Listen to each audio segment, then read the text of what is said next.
How do I explain to myself and others the reality that even though I now have lots of time on my hands, I'm still not doing any of the things I haven't done because I thought I didn't have any time? This comes back to a little bit before we sort of get into the why, the media and humanity interaction.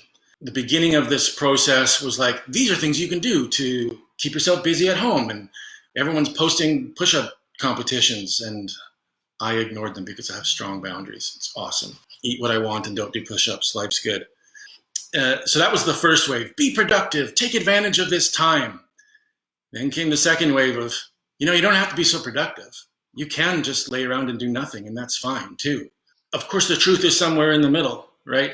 And what determines what is an appropriate level of productivity for you is how you feel, not what somebody else deems to be an appropriate level of productivity. So productivity is a word that irks me, not just because of ADHD, but just to me, our society and our culture, it just places way too much value on what you produce.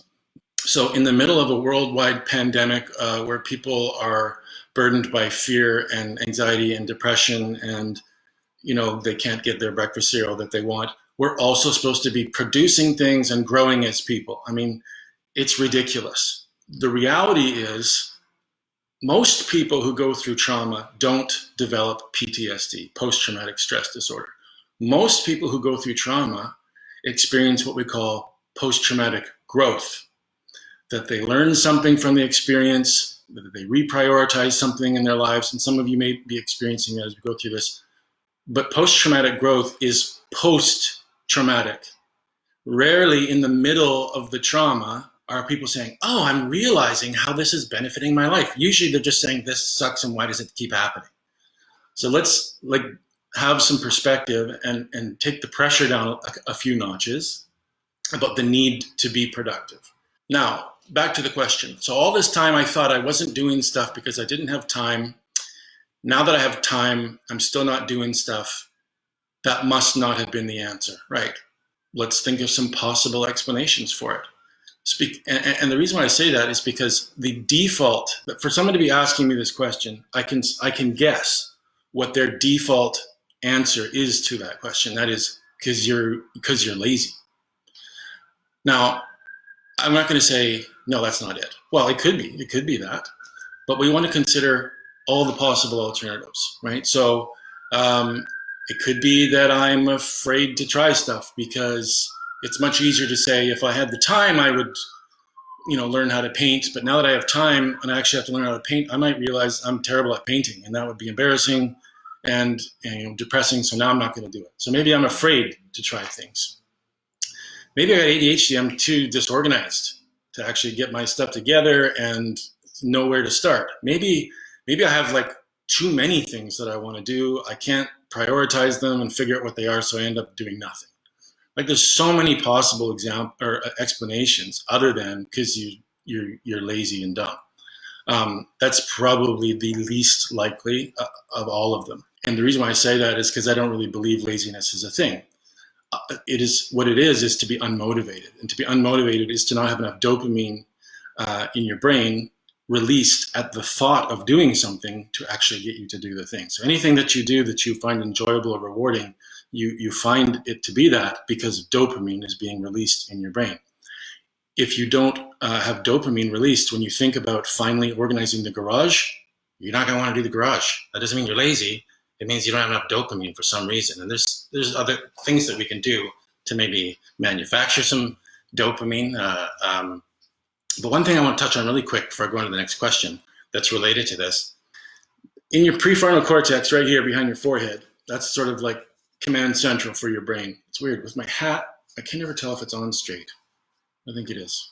No? Yeah, okay. So this is command central right here. The job of your prefrontal cortex is to manage impulses and time management, all the stuff basically that you look at somebody with ADHD and say they're not good at that. This is the part of the brain that controls that. So one of the functions, executive functions, they're called, in that part of the brain is something called task initiation. And task initiation is the step that comes between intending to do a thing, wanting to do a thing, and doing the thing. So for most people's brains, that process works seamlessly. I intend to do it, so I do it. I want to do it, so I do it. So it seems like a two-step process. I want to, so I do. But it's actually a three-step process. And in the middle is this little step, which is starting to do it, followed by doing it. So people with various things going on in their brains, ADHD being one of them, often people on the spectrum have the same issue. That task initiation switch does not flip very easily. So I really intend to do it. I know I should be doing it. I kind of even want to do it. I'm just not going to do it. And there's like this invisible shield that says, you know, we're not going to do that, right? And there seems to be nothing you can do about it. Two things basically flip that switch that's a little bit rusty and stuck. Dopamine. So if I can make that activity rewarding enough in some way, enough dopamine will be released in my brain to flip the switch. And then once I start going, then I'll probably be fine to continue. The other is adrenaline. And so that's why we tend to procrastinate until the last minute, because we need a certain amount of stress to actually get moving. And then when it's really high stress, we actually tend to do fairly well and maybe pull a thing off at the last minute. And, whew, that was good. Next time, why don't you just do that earlier? Because often when you do it, you're like, why did I wait to the last second? It didn't take me any time at all. Yeah, that's why you waited to the last second, because it wasn't stressful enough to get you to move. So we kind of need the stress to get moving.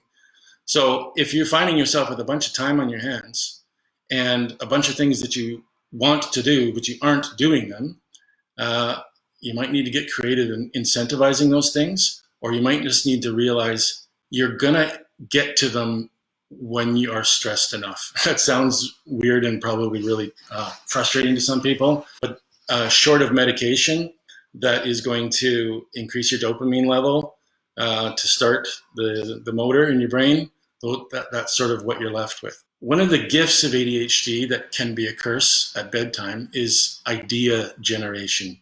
I'm a very creative person. I have 1,000 thoughts a day of things I could do or write, or, you know, videos I could make, songs I could sing, well, write anyway. 99% of them never happen. And I used to feel really down on myself about that.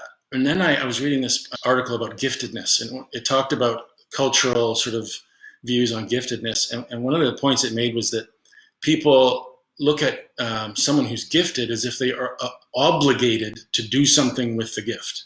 Also, a gift is something typically in our society that we want. So I have this thing that I've really wanted, someone gave it to me, and there's this expectation I should be grateful for it and use the thing that they gave me. But when it comes to an ability like creative idea making, that's not actually literally true. It's sort of maybe a cultural expectation and norm, but I'm under no obligation to act on any of the brilliant ideas that come to my brain. And when I had that sort of aha moment, I thought, okay, so I'll just write them down, like in my notes. That's why I have 700 notes saved in my phone. I'll write them down. I may get to them at some point in my life. I may not. Maybe somebody else will get to them, and that's cool too. And it just sort of took the pressure off me that I didn't need to be producing something all the time in order to be